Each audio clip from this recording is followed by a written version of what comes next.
नमस्कार, आप सभी का स्वागत है हमारे यूट्यूब चैनल में। विद्यार्थियों, आज मैं लेके आया हूँ कक्षा 8वीं के लिए सामाजिक विज्ञान का पेपर, यानी आपके सामाजिक विज्ञान के इम्पोर्टेंट प्रश्न, जो कि आपके तीनों ही बुक से मैंने लिए हैं, जिसमें हमारा अतीत आपकी जो बुक हैं, राजनीति विज्ञान की बुक हैं, जिसके साथ ही भूगोल की आपकी बुक है। ये तीनों ही बुक के मिला के मैंने प्रश्न लिए हैं, जो कि इम्पोर्टेंट बन रहे हैं आपके परीक्षा की दृष्टि से। तो आप सभी से निवेदन रहेगा, वीडियो को अंत तक देखिएगा। इस वीडियो को आपके अपने मित्र तक भी आप शेयर कीजिएगा। अगर आपके दोस्त के पास में व्हाट्सएप वगैरह है तो उन तक भी इस वीडियो को शेयर कीजिएगा, और चैनल को सब्सक्राइब ज़रूर करना है और वीडियो को लाइक भी करना है, क्योंकि हम आपके लिए ऐसे ही वीडियो लेकर आते रहते हैं। पहला प्रश्न आपकी स्क्रीन पे है, ये काफ़ी इंपॉर्टेंट है आपके परीक्षा की दृष्टि से कि सतत पोषणीय विकास क्या है। अगर आपको आता है इसका आंसर तो आप ज़रूर वीडियो के कमेंट बॉक्स में लिखिएगा। दूसरा प्रश्न है कि भूमि निम्नीकरण के कोई दो कारण लिखिए। विद्यार्थी, भूमि निम्नीकरण के कई सारे कारण हैं। निम्नीकरण का मतलब होता है जिससे भूमि का गलत तरीके से उपयोग होता है, या फिर भूमि है वो निम्न होती है। तो बिल्कुल कृषि संबंधी गतिविधियां, लगातार अपन कृषि संबंधी गतिविधियां करेंगे तो उसमें भूमि है वो निम्नीकरण होगी। और निर्माण संबंधी गतिविधि दूसरा कारण है, जैसे कि अपन भवन वगैरह बनवाते हैं या फिर सड़क वगैरह बनाते हैं, तो इससे भी भूमि निम्नीकरण होता है। अगला प्रश्न है, उन कारकों के नाम बताइए जो कृषि को प्रभावित कर रहे हैं। विद्यार्थी, ये प्रश्न काफ़ी इंपॉर्टेंट है आपके एग्जाम की दृष्टि से। अगला है, जनसंख्या संगठन से क्या तात्पर्य है। अगला प्रश्न है, ये राजनीति विज्ञान के हैं, संघवाद किसे कहते हैं। अगर आपको आता है तो ज़रूर आप कमेंट बॉक्स में लिखिएगा। प्रश्न संख्या 6 है, ये भी काफ़ी इंपॉर्टेंट है। किसी लोकतांत्रिक देश को संविधान की ज़रूरत क्यों पड़ती है। अगर संविधान नहीं होगा, कानून नहीं होगा, तो उस देश में है वो अव्यवस्था फैल जाएगी, और पूरे देश को है वो एकजुटता के साथ में रखना बड़ा ही मुश्किल हो जाएगा। इसीलिए उस देश में संविधान की ज़रूरत ज़रूर होती है, चाहे कोई भी देश हो। अगला प्रश्न है, धर्मनिरपेक्षता क्या है। इसका आंसर अगर आपको आता है तो ज़रूर कमेंट बॉक्स में लिखिएगा। विद्यार्थियों, स्टार लगा दीजिएगा। प्रश्न 8वां है, ये आपके परीक्षा में 100% आने वाला है। सार्वभौमिक वयस्क मताधिकार क्या है। सार्वभौमिक वयस्क मताधिकार क्या है। इसका तात्पर्य ये होता है विद्यार्थियों कि सभी वयस्क नागरिक कौन होते हैं, जिनकी उम्र 18 वर्ष या फिर इससे जो ऊपर होती है वो वयस्क गिना जाता है। तो उन सभी को, चाहे वो किसी भी जाति या फिर धर्म का हो, या फिर गरीब हो अमीर हो, सारे लोग, उन सभी को वोट देने का अधिकार है, यानी मत देने का अधिकार है। वही है सार्वभौमिक वयस्क मताधिकार। अगला प्रश्न, कानून का शासन पद से आप क्या समझते हैं। अपने शब्दों में लिखिएगा। विद्यार्थियों, काफ़ी इंपॉर्टेंट प्रश्न है, यह भी आपके राजनीति विज्ञान की बुक है उसका प्रश्न है। अगला प्रश्न है, अंग्रेजों ने सरकारी दस्तावेजों को किस तरह से सुरक्षित रखा था। आप सभी को पता होगा, ये इतिहास की बुक का प्रश्न है।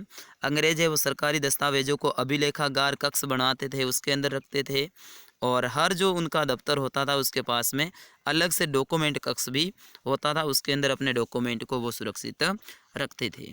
अगला प्रश्न, जेम्स मिल ने भारतीय इतिहास को जिस तरह कालखंडों में बांटा है, उसमें क्या समस्याएं थी।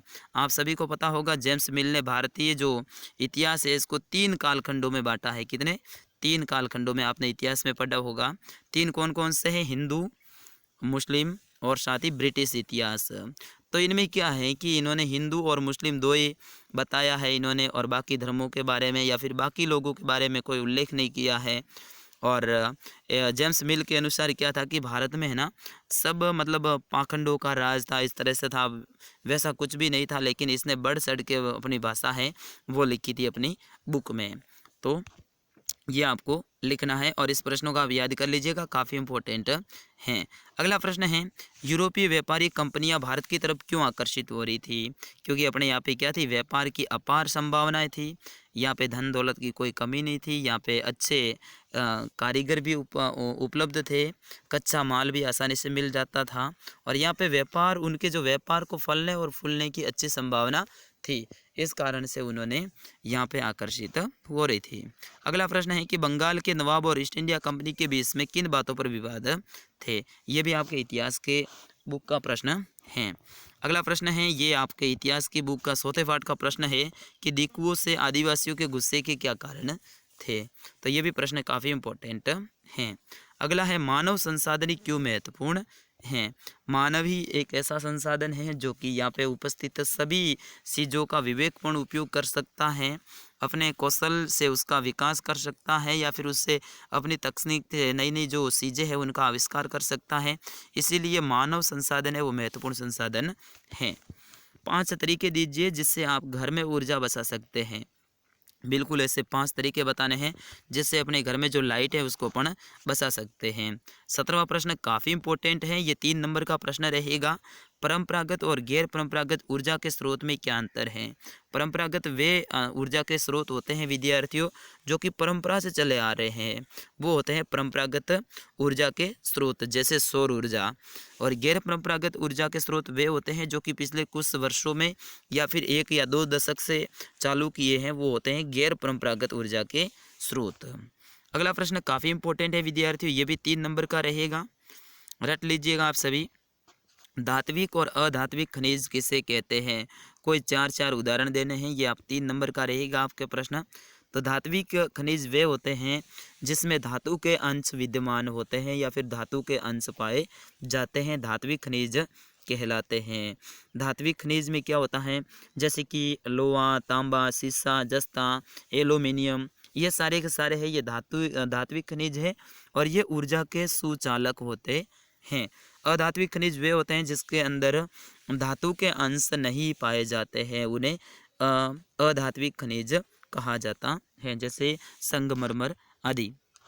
अगला प्रश्न है काफ़ी इंपॉर्टेंट है, निर्वाह कृषि और गहन निर्वाह कृषि में क्या अंतर है? निर्वाह कृषि वह कृषि होती है विद्यार्थियों जिसमें किसान अपने परिवार के भरण पोषण के लिए यानी अपने परिवार का निर्वाह करने के लिए खेती करता है, उसे निर्वाह कृषि कहते हैं। गैर निर्वाह कृषि वो होती है जिसमें अधिक पूंजी की, अधिक श्रम की और साथ ही अधिक साधनों की आवश्यकता होती है और अधिक मेहनत के साथ में, अधिक पूंजी के साथ में कृषि करते हैं, वो होती है गहन निर्वाह कृषि।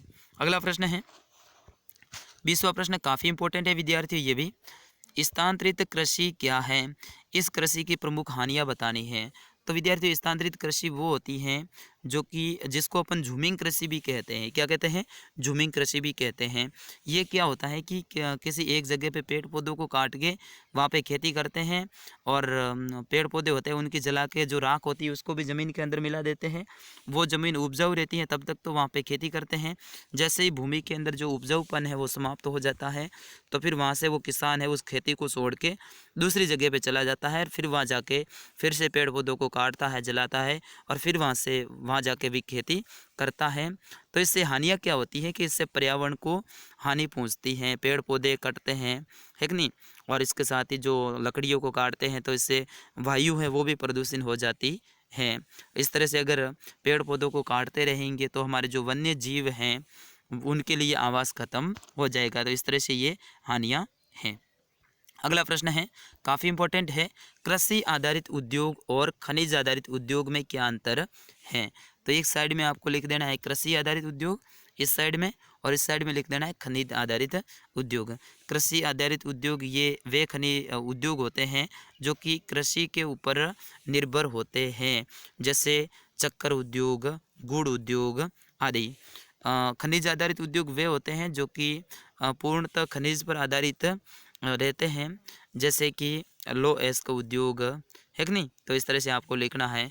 इसमें कृषि आधारित उद्योग में जो कच्चा माल है वो कृषि से प्राप्त होता है और इसमें कच्चा माल है वो खनिजों से प्राप्त होता है। इस तरह से आपको अंतर लिखना है। विद्यार्थियों आप लिख देंगे, वैसे आप समझदार हैं।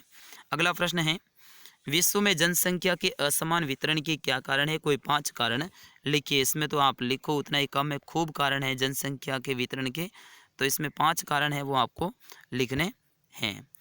ठीक है। अगला प्रश्न है कि भारत के मानचित्र पर निम्नलिखित को अंकित कीजिए। बोर्ड की परीक्षा में आपके मैप आने वाला है जिसमें राजस्थान का मैप आ सकता है, भारत का मैप आ सकता है और ये जो मैंने मैप दिया है ये 100% आपके परीक्षा की दृष्टि से इम्पोर्टेंट रहेगा। इनमें से 2-3 स्थान तो आएंगे आपके एग्ज़ाम में। जयपुर कहाँ पे है आप याद कर लीजिएगा भारत के मैप में। कोलकाता कहाँ पे है? पश्चिम बंगाल में। मुंबई कहाँ पे है? महाराष्ट्र में, यहाँ पे तटीय क्षेत्र में जो कि अरब सागर है इसके तटीय क्षेत्र में। लक्षद्वीप कहाँ है? और दिल्ली कहाँ है, ये भारत के मैप में आपको भरना है। तो इस तरह से ये आपके सामाजिक विज्ञान का पेपर है। मैं आशा करता हूँ आप सभी को पसंद आया होगा। इस वीडियो को आप ज़्यादा से ज़्यादा शेयर कीजिएगा, लाइक कीजिएगा। आपका लाइक है वो मेरे लिए मोटिवेशन का कार्य करेगा। और आगे आपको किस विषय का पेपर चाहिए वो आप कमेंट में जल्दी से लिखिएगा, ताकि वो पेपर भी मैं अपलोड कर सकूँ। मिलता हूँ नेक्स्ट वीडियो में। तब तक के लिए आपके अपने सर उदय सर को दीजिएगा आज्ञा। जय हिंद, वंदे मातरम।